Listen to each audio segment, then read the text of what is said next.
So my family and I, we started a book club. It's myself, my husband, and my oldest daughter, and we're reading Neville Goddard's book, How to Manifest Your Desires. And it starts off with him doing a lecture for a 5-day lecture, and he's starting with the foundation with the Bible and giving you different scriptures and coming from a different perspective.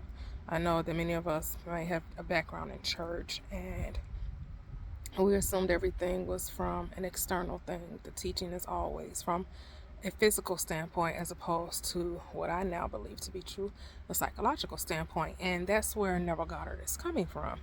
And so this is like my third time reading the book, and I suggested it to our family that we started together to really help us open up and understand and to manifest our desires, what we truly want to experience in this life.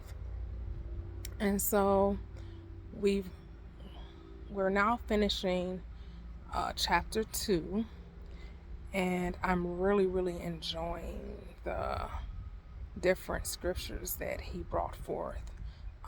Just off the top of my head, to name a few, he talks about the story with Isaac, Jacob, and Esau. Isaac being a blind man, and Jacob or Esau being the eldest is about to receive the blessing of the father. He's told to go hunting in order to, before he gets the blessing. He's older, he's getting ready to die, he's blind, and he tells him, it's time for me to give you the blessing, go and give me some food. And the mother overhears him give Esau this instruction, so she goes and tells Jacob, look, your father's about to get a blessing. I want you to act as if you're Esau and put on some I think it's sheepskin. Put it on, and so you can give that rough skin, because Esau's head was very hairy, which means in esoteric knowledge that he represented the external world, and Jacob was smooth skin, so he represented the inner man, the higher self. And so telling him, yes, go put on this sheepskin, go before your father and act as if you're Esau, so you can receive the blessing instead of Esau. And so when Jacob goes before his father, he's talking to him, and he was like, come close, my son, that I may feel you, because you say that you're Esau, but you got the voice of Jacob. I need to feel you. Come closer. So Jacob comes closer, and he feels, and he's like, oh, well, you feel like Esau, so I'm going to take your word for it, and I'm going to give you the blessing. Jacob gets the blessing. Esau comes back with the venison. The food that he's prepared that his father asked for. And he was like, okay, I'm ready for my blessing. He was like, wait, I already gave you the blessing. Like, that wasn't me. That was Jacob. How you going to get my blessing now? Well, he made me believe that was him. So the moral of the story is that we are all playing every person in that story. It's all personified psychological drama. So Isaac is you. He is that part of you that is blind to of how your desire is going to come into a manifestation. And you're supposed to feel your way. Feel as if you have that which you desire. And that's what Jacob represents. Jacob represents that part of you that feels like you are already that which you desire. Esau represents your current state, the external world, the 5 senses, all that would tell you that no, your desire isn't real. Your desire does not exist.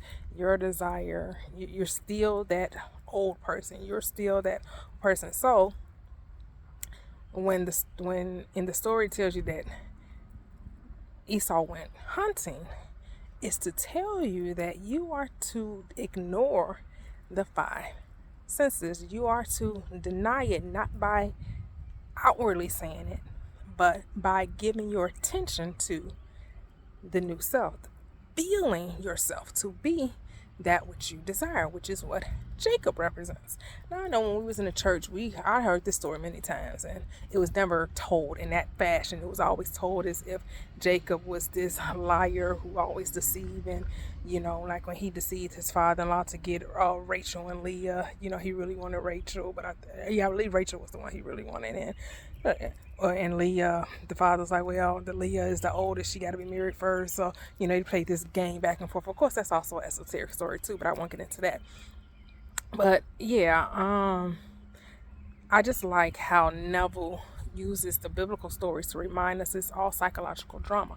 All of these stories are taking place within us, and to help us to recognize that if we can take those biblical stories and apply it to our everyday life, make it applicable to our life, that we can recognize and realize our desires by feeling ourselves to already be that which we desire. Feeling is the secret. And he has a book called Feeling is the Secret. He has many books that remind us that the Bible is psychological drama. It was never about real people that existed 2,000, 3,000, 5,000, 6,000 years ago.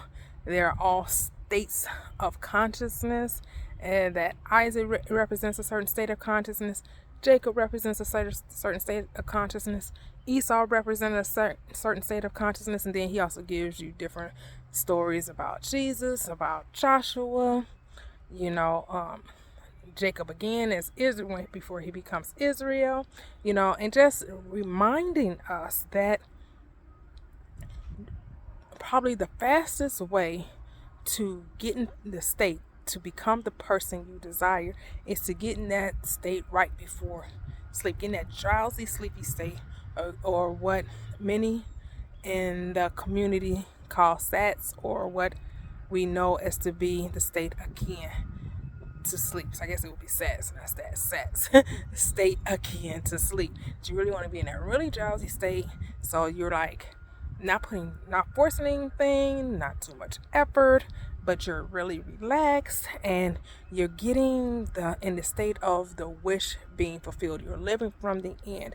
You're thinking, great thoughts, or you're creating a scene, visualizing what it would be like to already be that person, and being in that state of like reverie and just being thankful and excited, and feeling that it's wonderful.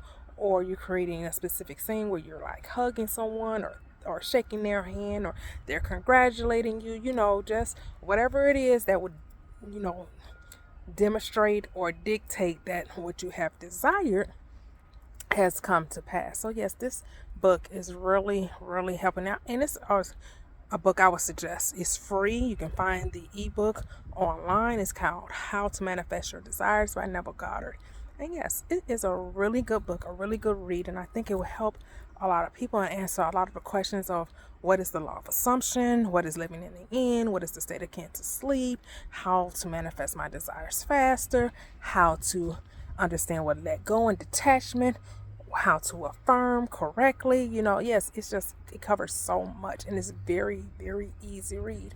Yeah, and I suggest it.